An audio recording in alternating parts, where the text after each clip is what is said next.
TVI செய்திகள் டொரண்டோவிலிருந்து தமிழ் பிரியன். வணக்கம்.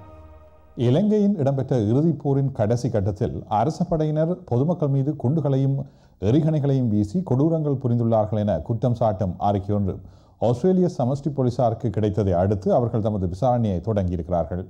இவ்வாறு 730 என்ற தொலைக்காட்சி வெளியிட்ட விவரமான செய்தி அறிக்கை ஒன்றில் தெரிவிக்கப்பட்டுள்ளது.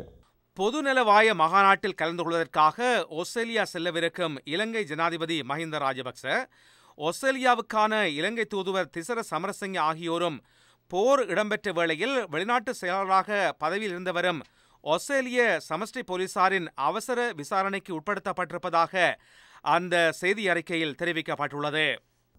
ஆளும் ஐக்கிய முற்போக்கு முன்னணி அரசாங்கத்தில் பங்காளி கட்சியாக உள்ள திராவிட முன்னேற்றக் கழகம் சர்ச்சைக்குரிய கூடம்குளம் அணுவாலை திட்டம் செயற்படுத்தப்பட முன்னர் பாதுகாப்பு நடைமுறைகள் நிச்சயப்படுத்தப்பட வேண்டும் என கேட்டுள்ளது.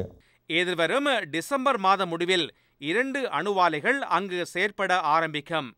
திராவிட முன்னேற்றக் கழகத்தின் தலைவர் முத்துவேல் கருணாநிதி இன்று சென்னையில் செய்தியாளர்களை சந்தித்தார். இஸ்ரேலிய வீரர் ஜிலாட் ஷாலிட் விடுவிக்கப்பட்டதை அமெரிக்க ராஜாங்க செயலாளர் ஹிலரி கிளின்டன் வரவேற்றுள்ளார். ஹிலரி கிளின்டன் இன்று லிபியாவுக்கு திடீர் பயணம் ஒன்றை மேற்கொண்டார்.